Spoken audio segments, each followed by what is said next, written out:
Good, good. Thank you for coming back. Those who have came back. So I don't know how we want to do this. Like I made a PowerPoint, but I think like yesterday's or last, whatever day's conversation it was, the other day's conversation, I thought it worked really well when we kind of just had a discussion, particularly since you're almost done with your thesis, right? Are you close to being done with your dissertation? You're in the middle of it. You've been here for at least a year. Yeah, I'm in the second year, so I'm finishing. Yeah. Okay. So perfect. So you're working on it now. So like going over like the sections of a research article and stuff like that is probably going to be a little rudimentary and probably not what you need right now. So I'd love to just have a discussion about how we can better read scientific literature, because often what we do, and I see this in my students a lot of times, is they just start at the abstract or they start at the introduction and they go down and they read it from top to bottom, and then they get to the end and that's kind of what they've read.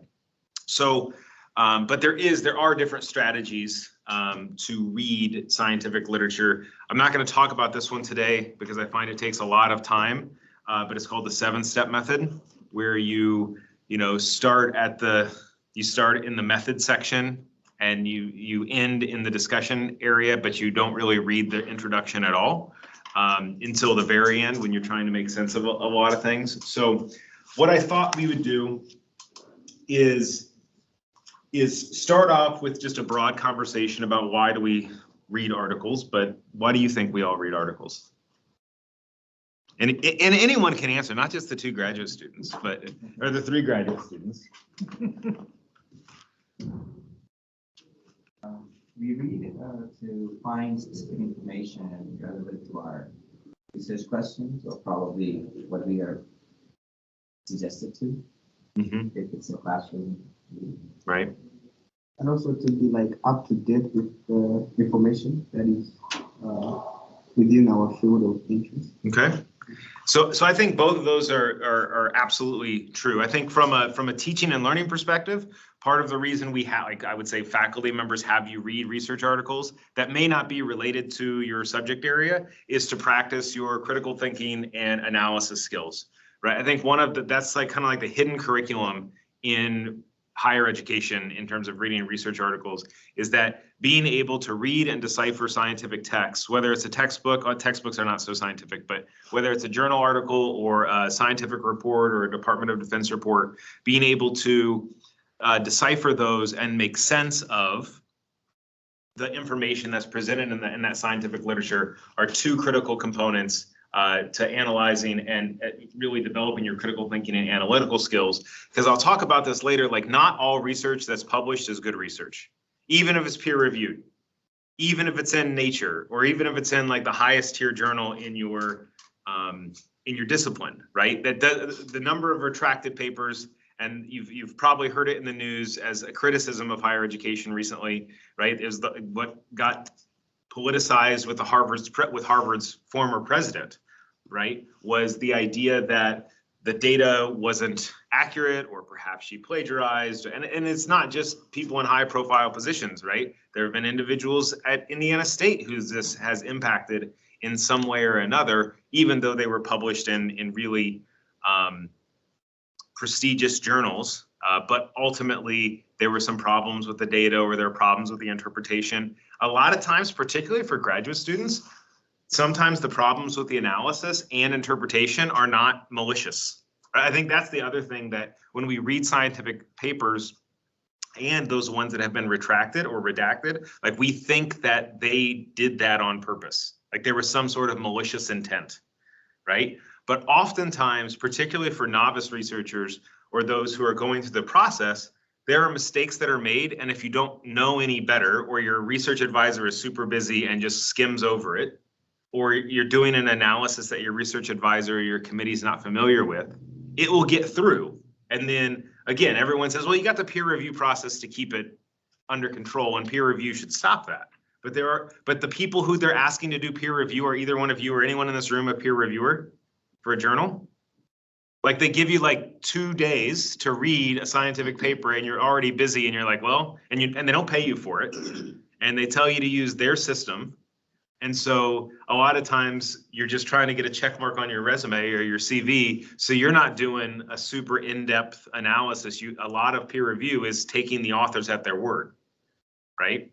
And so when we see things that get through that may not be accurate, or the interpretation may be wrong, or the statistics may be a little off, again, it's not always malicious, but that's where, if it doesn't make sense to you, you need to use those critical thinkings and analytical skills to kind of move that forward. When we talk about scientific papers, I mean, everyone in the room familiar with, research articles, meta-analyses, case studies, reviews? Great, perfect. Don't need to spend some time on that.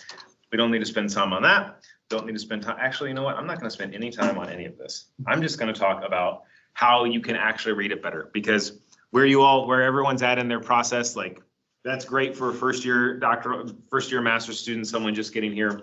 But I really want to spend my time, and hopefully we can have a conversation about efficient reading. When I hear, so in my research methods class, one of the first complaints that I get from students is that I just don't have time. You're giving me too many research articles to read in a week. I just can't do that, right? And or we're talking and we're saying, okay, you need to find 10 research articles and then summarize them and then synthesize them, et cetera. How can I find 10, right? The skill of searching is a different skill, but once you have them and you've got them through interlibrary loan, or you get them through Google Scholar or PubMed, or however you choose to get your articles, once you have them, we have to really practice how to get into the routine of reading quickly.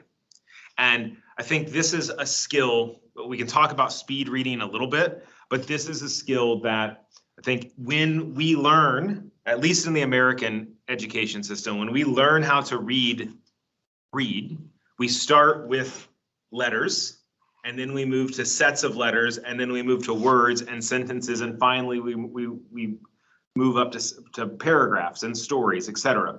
But the problem with that is we don't have to look at every single word to understand to comprehend the point of the sentence or the point of the article, right? And so the skill of speed reading is essentially the skill of being able to skim a section of work, right? And pick up the key phrases, right? You don't need to read the, or a, or and, or but, right? You really need to pick up on the key words as you're going through that. And I think oftentimes we think that our brain comprehends at the speed we read, but we comprehend much faster than the speed we read. Does anyone here use audiobooks? So if you use audiobooks, you can play them up to 5 times speed and still understand pretty much the entire story and comprehend what's happening. The same thing happens with reading. And so when you can go online and look at tips. Jim Quick is an individual who I learn from regularly in terms of speed reading or reading more efficiently. JimKWik. He has some great activities that are free, that are online on YouTube, etc. That can help you really learn how to speed read and still comprehend at the same or higher level than you were if you were going line by line or using your finger as a tracer to try to read through something. So when we look at efficient reading, right, I think efficiency and effectiveness go together, right? If you can read something really fast but you don't understand it, it's not really useful. If you can read something really slow and you understand it, but then you have 100 or 20 or 15 articles to read in a given period of time, graduate students, people are always busy, that's not very good either, right? You have to be efficient and effective in terms of the reading that you're going to do. So the first step is, I always like to start with the title. If the title seems like it's not anywhere near what I need to do, even though I thought it was a great article when I did the Google searching, I'd trash it or I put it in a different bin, right? Like if the title doesn't match, once you actually look at it a second time, don't spend any more of your time. The same goes with the introduction, or not the introduction, the abstract, right? Read the abstract. Abstracts, like we talked about on Tuesday, are between 200 and 500 words. You can get through a lot more abstracts than you can get through even just the introduction of a paper, right? And when we think about trying to read scientific articles in bulk, what most graduate students are doing, we often tend to say, well, I'm going to read this article now. I'm going to read this entire thing, and then I'm going to read the next article, right? But in terms of organizing it in your brain, it's easier to kind of segment the work. So step one is to find the articles. Step two is to decide what articles you're going to read, right? And how do you determine what articles you're going to read? Start with the title. If you don't like the title, move it to the side, right? Then go to the abstract. But don't read the abstract and then get really interested and read the rest of the paper. Read the abstract, decide, is this worth me reading completely or not? If it's worth reading completely, move it to the keep side and move to the next paper. Now read that abstract. Is this one worth keeping? Yes, move it to that pile. Repeat that process until you have 5 or 6 papers that you are willing to read fully, right? And you have that time, right? Because I think oftentimes we sit down to read and we're like, oh yeah, this is only going to take me 10 minutes to read a paper, and then an hour and a half later, you're like, I don't understand what I just read, right? Like, how many people have done that before, right? And so I think, but so when we sit down to read, we have to kind of be in that mindset to know, here, my intention is to read for comprehension, or my intention is to identify useful articles. Identification of useful articles is different than reading for comprehension. So now we've moved through that process of reading those 20 abstracts and identifying 5 of them that are worth our time right now. They're the most important thing that I need to answer to move forward with my research project right now. Okay. Then when we sit down to read them, I do recommend, this is one of the things I take from the 7-step method for reading a scientific manuscript, is to start with the methods. Because this is where your critical thinking and your analytical skills come into hand. In an introduction, you already know why you're reading it because you know why it's important. You should have gotten why it's important from that 1 or 2 sentences in the abstract, particularly if you're reading within your field of study, right? Like, if you're reading within your field of study, you know that tree rings are really important to measuring climate change, right? And what are they going to spend the introduction doing? Talking about why tree rings are really important in measuring climate change, right? Or they're going to talk about active learning strategies. And you're not necessarily looking at the effectiveness of active learning strategies, because in your mind, you're like, I'm going to study active learning strategies in universal design, right? Like, so you don't need all of that background information because you're already there, unless you are in that exploration phase, right? If you're in your exploration phase, you should be reading everything because you don't know anything, right? The first part, like at the very, very beginning of a research project, you should just be consuming a lot of stuff. And that's where some of the AI technology that we talked about last time can be helpful in terms of effectively summarizing information just to help you explore, right? You're going to have to eventually go back and read the whole article if that's what you choose to do, right? But the tools do help you kind of explore that. But we're past that right now in terms of what I'm talking about right now. So you don't have to spend your time reading the introduction, because the introduction introduces the paper. But you all know why you're reading the paper, right? So start with the methods, because the methods are where you all as scientists and researchers are going to be able to, we talked about that bridge last time, right? That's where you're going to be able to say, okay, here's what has been done and here's how they did it. And this is how I want to do it. Maybe you're looking at a method section because you want to replicate it, but have different variables. Maybe you're looking at the method section because you think the way they did it isn't the best way to do it, right? Measuring trees from temperate climates versus tropical climates, right? Or maybe you want to look at something that you are relatively familiar with. As I mentioned at last week's or yesterday's, whenever it was, at the last time all of us were here together, right? Since everyone was here, right? I talked about how the method section is typically the section of an abstract that graduate students are most comfortable with, because it's very procedural, right?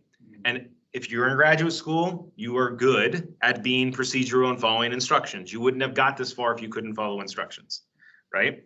And so it also is something that graduate students and novice researchers are usually comfortable with, right? And so when you're in the methods section, I am old school and I like to print out my articles, right? But also, if I am going to use digital, I try to have it on a tablet and not a computer, right?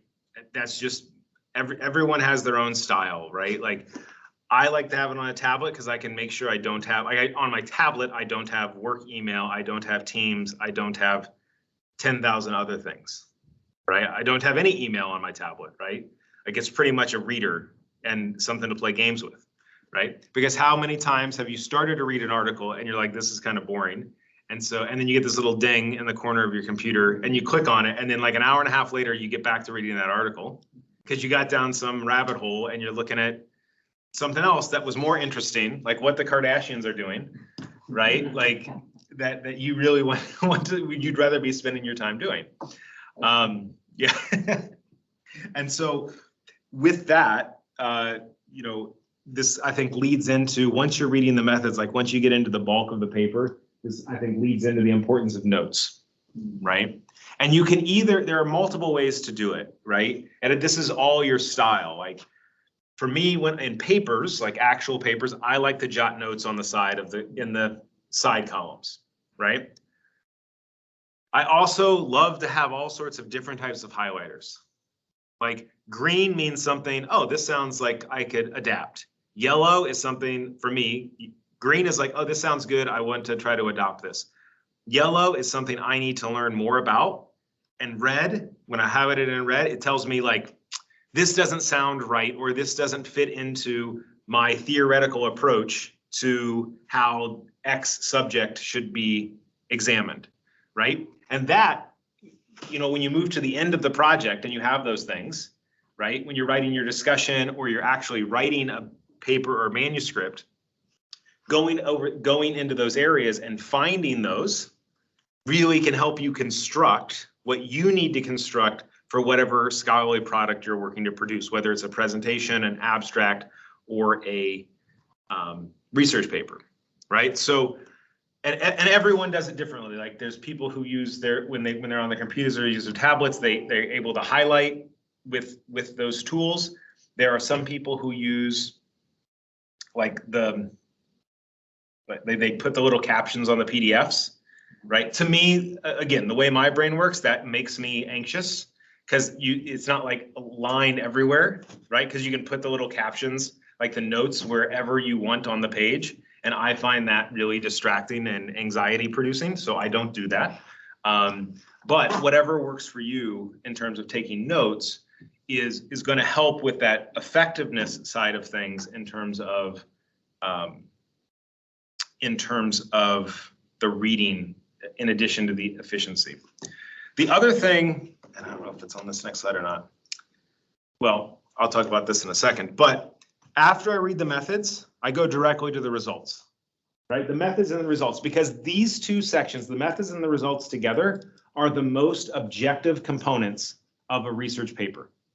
You can make up pretty much, you can create a story of what you want to tell. You can create the story you want to tell in the introduction, right? And then in the discussion, you can kind of weave the results and the methods into whatever story you created in the introduction, right? But the two most objective components from a critical thinking and an analytical skills perspective in a scientific paper are the methods and results. It's really hard to add interpretation into the methods or the results, right? And that's oftentimes where, again, from an objective and analytical skills perspective, that's where we want to focus, right? I think oftentimes it's more fun and it's more sexy to read the discussion and the introduction, and it's easier to read the introduction and the discussion. And the reason why is because the really good authors are telling you stories in the introduction and the discussion.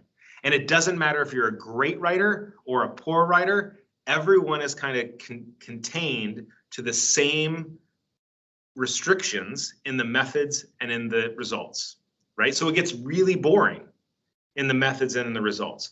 But as a researcher or as a writer or as someone who's trying to analyze the scientific results and the scientific evidence, that's where you want to be spending the bulk of your time, because you're saying they told you what they were going to measure, how they were going to measure it, and now they're telling you what they found.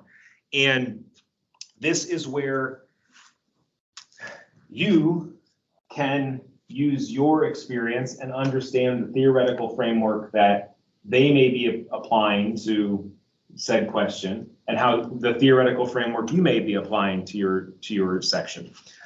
And when we look at common mistakes, right, the first common mistake I put up there is that you skip the method section, because people are like, oh yeah, of course they measured it the same way and they did it accurately. And it's always boring and everyone does it that way, right? You skip over that section, but that section is going to help you understand the results that they may have found, right? So I'm going to use the teaching and learning active learning strategies in universal design.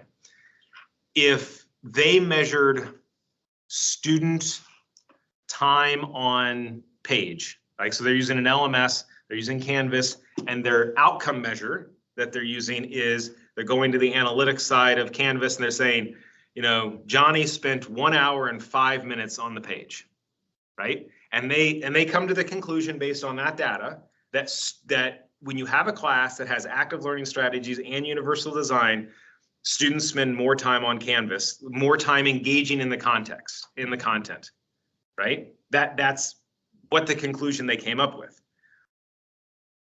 But I'm sure you can kind of see the challenges with just measuring time on a page, right? How many of you have like hundreds of tabs open on your laptop?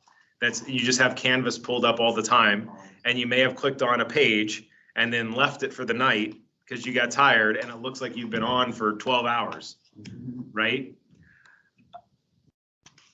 And also if they measured it in a different way, I don't know the other, I mean, they can measure it based on some sort of knowledge score, right? Or they can measure it on some sort of perceived preference score, like this was more fun, right? How they measured each one of those, right, could totally change what the results mean. Time on page is different than knowledge assessment, is different than preference reporting, right?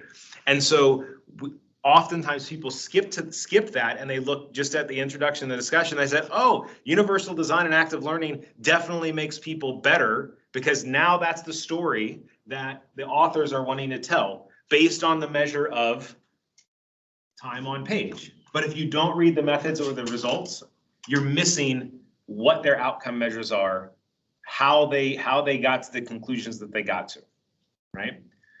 And this isn't a statistics conversation, but as we talked about at the beginning, like particularly novice researchers and researchers who are really busy, or research that's coming out of institutions that don't have statistical specialists, like Indiana State. Like we don't have, like every paper doesn't have a statistical specialist, right? We don't have, like in my department, I don't have 2 or 3 biostatisticians that are on every paper that pretty much review everything. It's just on the individual faculty member, right? Like educational psychology has some statistics individuals, but by and large, there are very few experts on statistics at this institution, right? So that's not a fault of Indiana State, that's not a fault of the researcher, that's not a fault of the research team, but oftentimes people at institutions and in research laboratories that don't have a ton of resources rely on the PI or the person or the graduate student who's completing the study to not only be an expert in the content, but also be an expert in statistics.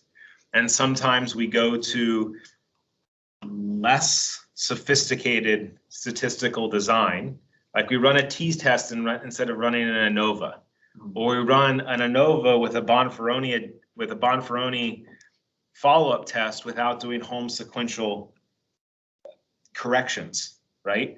All these little things that you probably don't remember from stats class, but that make a difference in the way we interpret them, right? And so I think sometimes when we're reading, we take we just read it for what it is without understanding the connection between the methods and the outcomes, the statistical tests that they use to analyze the outcomes, and the results that they found. All three of those things should be congruent. And that's not about, I mean, that's about content, but that's also about just your baseline knowledge to say, yeah, measuring time on screen makes sense with how they analyzed it, which also makes sense of the interpretation that they're providing, right? If any of those three things, those three components are a little off, that's where you want to start asking yourself more questions, right? And the last pitfall I have on this slide is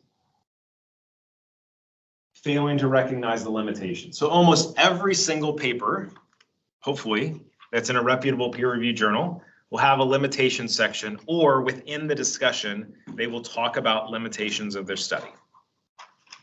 If you have a paper that doesn't mention their limitations, or doesn't have a section about it, I'm pretty skeptical about whether or not I'm going to trust that paper, because all papers have limitations, right? You could do a single, a cross-sectional observational study at one time point across a bunch of different people at different age ranges, but what that does is take a snapshot of the people who are living right now, right? It doesn't take into account the longitudinal experiences of individuals. If you don't have a limitation because you could only cut down 5 trees, right? I don't know if that's a lot or a little in your research area, but like if they're not talking about limitations that they're experiencing in their own research, that tells me that the researchers are probably a little arrogant and not aware that all research has limitations. So I'd be a little, so with that, again, that just raises red flags to me that they're spinning a story that they want you to believe, right? And I don't know how I feel about this because I don't know if I'm going to tell you this anyway, but science and opinion are pretty much the same thing. The only difference is that science is opinion that can be replicated, right? Like, because what's happening is we are in the methods and in the results, there is a specific methodology in which we are forming our interpretation of the results, right? In opinions or beliefs, what's happening is people are just using individual non-repeatable instances to form an interpretation of what's happening in front of them, right? But I think the separation between science and opinion or belief is the fact that we can replicate those, right? And we have a specific methodology that can predict what the outcome could be if we had the exact same parameters, et cetera. But part of that is also understanding that is sharing that if any of these parameters are different, then we likely would get different results, right? And that's, I think, where the study limitations come in terms of having a conversation about that. So when you're reading an article, again, this is mostly just a red flag for me, but also from a perspective, if they are there and you're reading to try to apply some of the information for your own research article or your own research project, use that to your advantage. Because oftentimes that's how, like, again, if we're talking about the creation of a research project, I tell everyone to go to the discussion and look for the future research section. Future research needs to consider blah, blah, blah, blah, A, B, and C. We had these limitations. We didn't have a big enough sample size. We only used students from one university. We only used one LMS. We only used one species of tree. I can't remember, yours is your higher education administrator. What's your project? What do you think your project is going to be on? So I'm looking at professionalization of student affairs in Africa, specifically. Okay. Like I want to look at the Ghanaian experience. Mm-hmm. Those few experts who came to the United States and did student affairs as their areas of specialization. Okay. And they've gone back to Ghana and practicing it. They are just very few. Right. And student affairs is not a practice like, it's not practice in Africa, but the area that's growing up is in South Africa. So that's the only section in Africa that student affairs is being practiced. Right. But then there are few scholars who are still practicing it in Ghana. So I want to see their experiences. What are the challenges and what's the way forward? That's what I want to look at. Right. And so like if you were looking at research articles, some of the limitations likely will be, you know, we've only studied the professionalization of student affairs in Africa in South Africa, which is probably, which is a different context than Ghana, right? Different educational system, different socioeconomic system, different international connections or exchanges, right? It's just a different experience, right? It'd be no different than looking at the professionalization of student affairs in the United States versus Canada, right?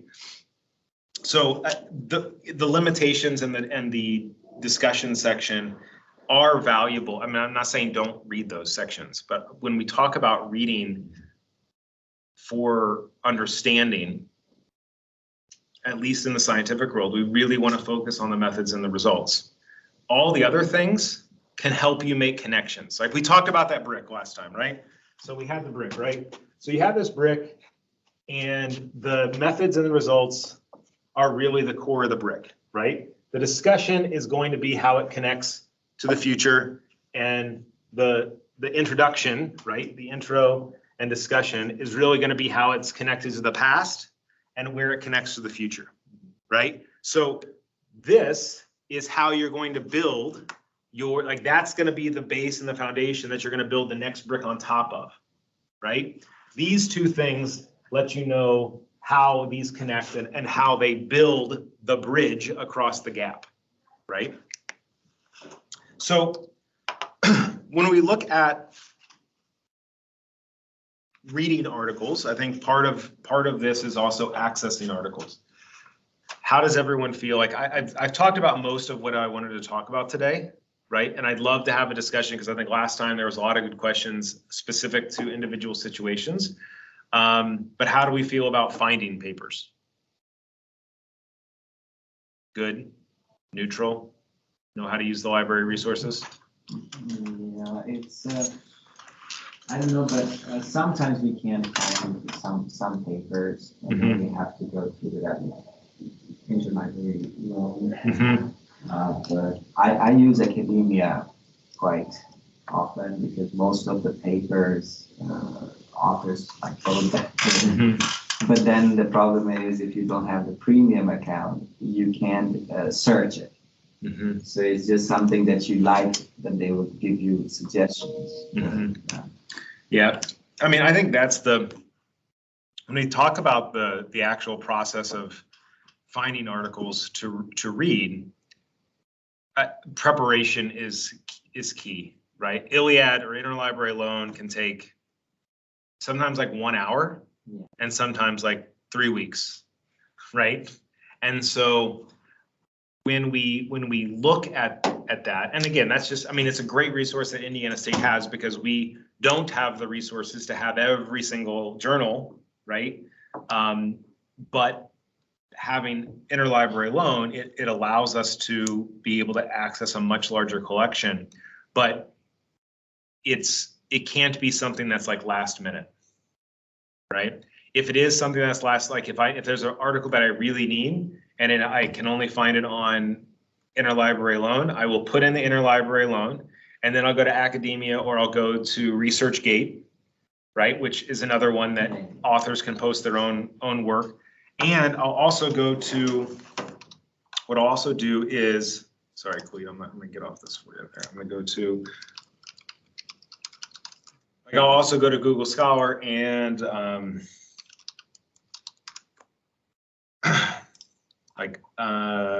let me find an article that's not like Scandinavian Journal of Sports Medicine, right? Like this one, fortunately, or this one is not, I don't know if this one's open access or not, but at one point this was not open access, right? Like, yeah, this one right now is not open access. But so I put in my interlibrary loan, and then when you are on Google Scholar, sometimes what can happen is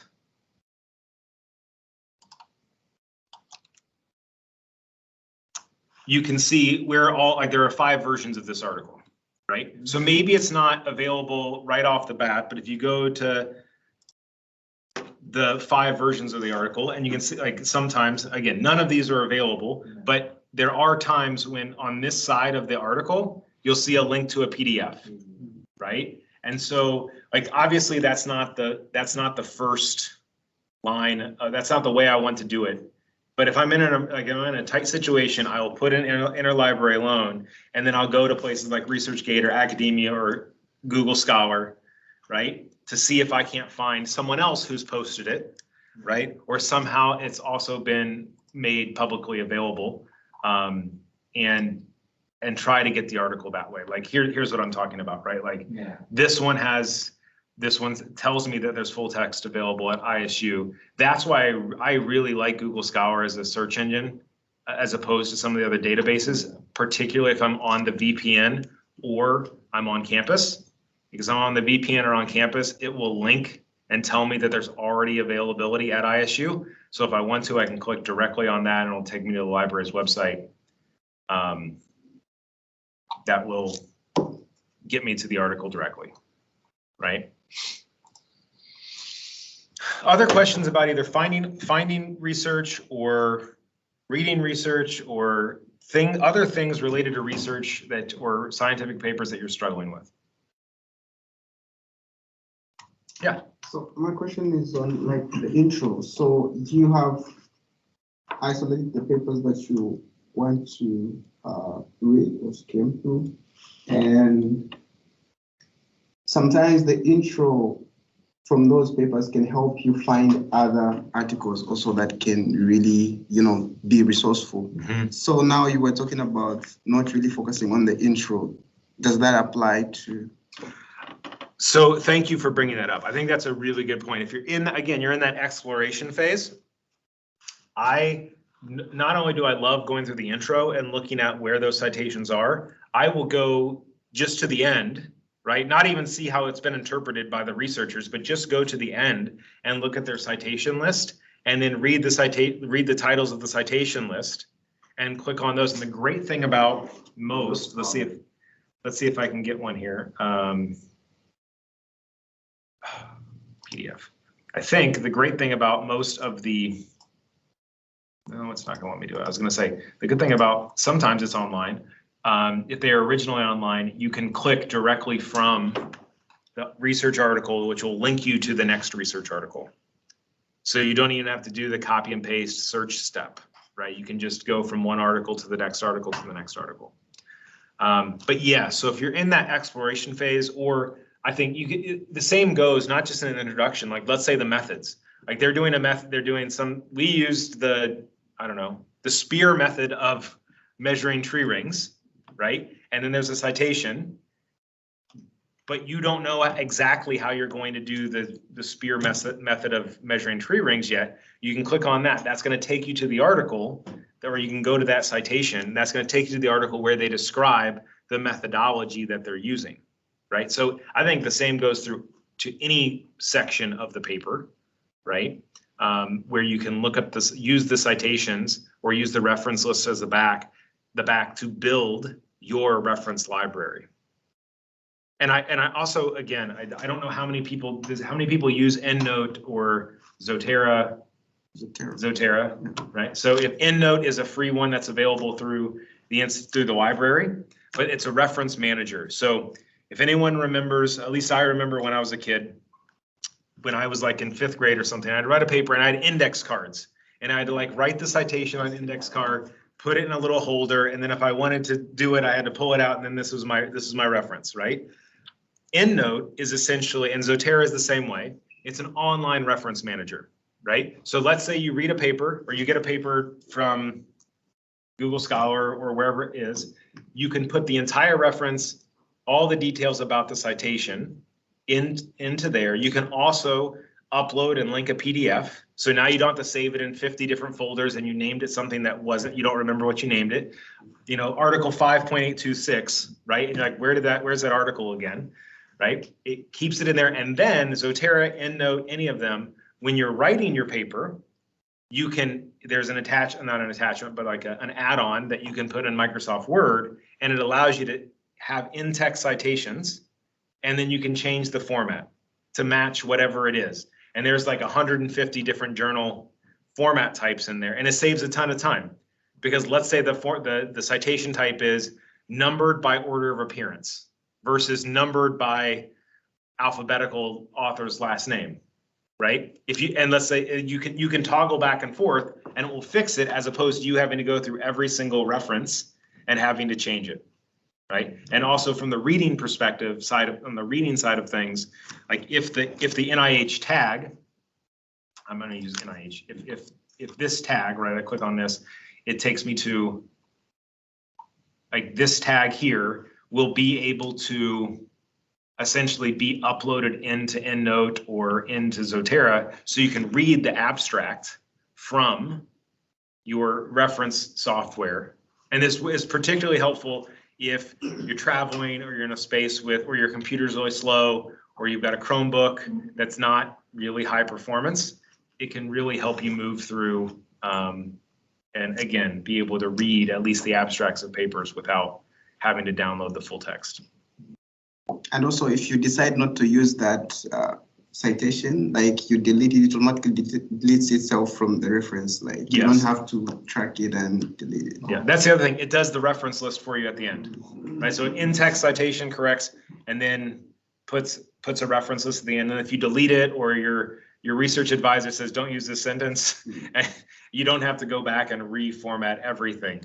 It all works automatically, right? I was using Google Word's bibliography section. Mm-hmm. It has the citation thing, but I don't remember if I delete the in-text citation, it will remove it from the reference. I think it won't.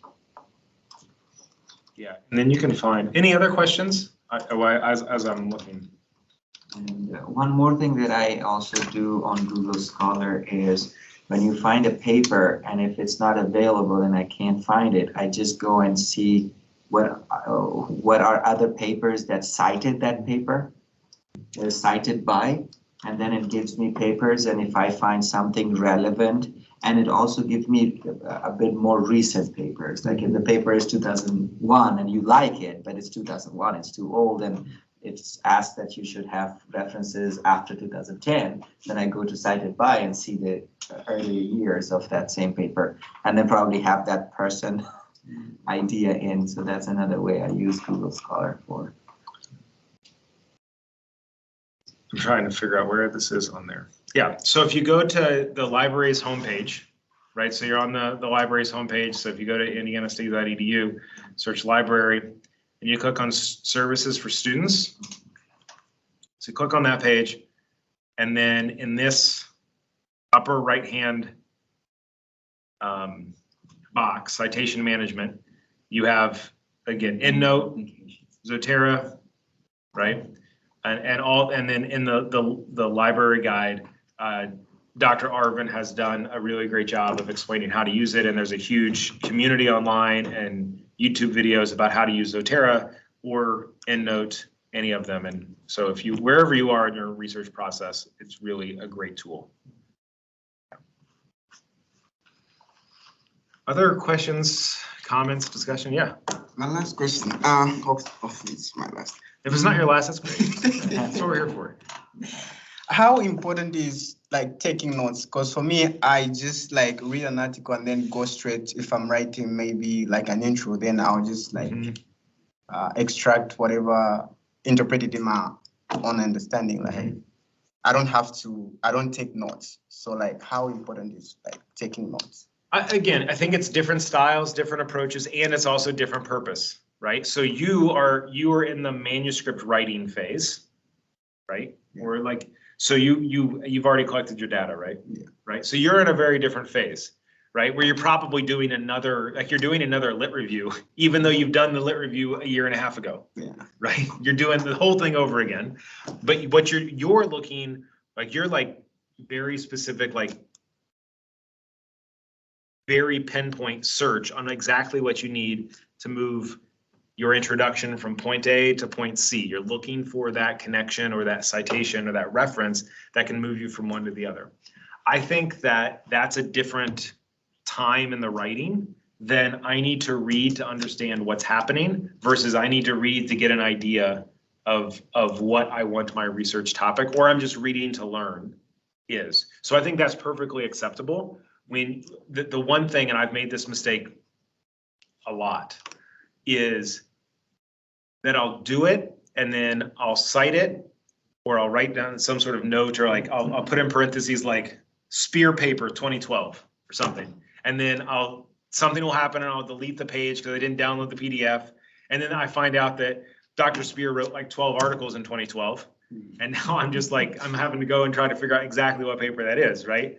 But if you have something like Zotero, I think that can be helpful, or getting a really good system in place of, if I'm going to use this article, I'm going to save it into this folder and I'm going to name it author's last name _ first 3 words of the title _ journal _ year, or some sort of naming convention, so you can find it really quickly. Because there's nothing more frustrating than you writing that in there and then you take it to Dr. Spear and Dr. Spear is like, you need to fix this. And so you try to go fix it and you can't find the article, right? Like that's one of the, there's a lot of frustrating things, but that is a frustrating thing. That Right? happened to me once. Yeah, it happened to me once as well. So I mean, so I taking cited notes, you the know. person and I cited the person and I'm reviewing the text and I said, is it a direct quote or is it my paraphrase? So I said, I was doubtful that whether I did write that sentence, or because it was not in quotations. Right. It didn't sound that I would write that way. And I said, is it a direct quote? I could not find the paper. I deleted that section. Right, exactly. Like, I didn't go. and that happens more often than not, right? And then, so you have to end up deleting it and then you redo the entire I process. only had the last name and year, and I searched. I don't know where did I find that name. Something, I don't know, but I just deleted that sentence and everything. I said, Right. no. Yeah, Ebenezer. So, sorry. It's also a bit frustrating when you see, for instance, with my topic, I'm looking at more, not like I said, professionalization of student affairs. Mm-hmm. My interest is not more of it being a professionalization matter, but the practices of the practitioners, what they are facing, what their challenges are in Ghana, because there are few of them. And those of the practitioners who are practicing it are in South Africa. So in this context, I'm not getting much of information of student affairs practices in Africa, because even in South Africa, it was just launched a while ago, and they have also launched the Student Affairs, Journal of Student Affairs Practice in Africa, and there are no information regarding the practices. So kind of, I get confused sometimes along the way. What will be my literature, knowing that you would have to meet a certain number of pages. So I don't know if my issue is like. Yeah, no, I know, I understand what you're saying. So we're gonna go back to our talk on Tuesday, right? So we got this big block of professional practices, right?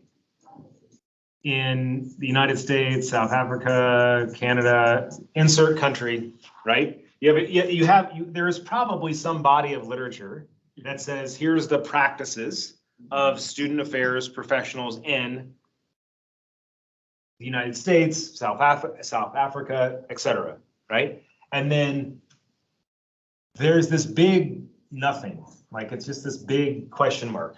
Because you don't know the practices in Ghana. You don't know, you don't really know the practices in South Africa by Ghanaian nationality individuals practicing in South Africa, right? You don't know that either, right? And so when you look at your gap, right, and why you're doing the research study, you're really, what I'm hearing you say, and you're kind of talking about lived experiences. Right now, the methodology that you're using is different than the methodology. Remind me of your name again.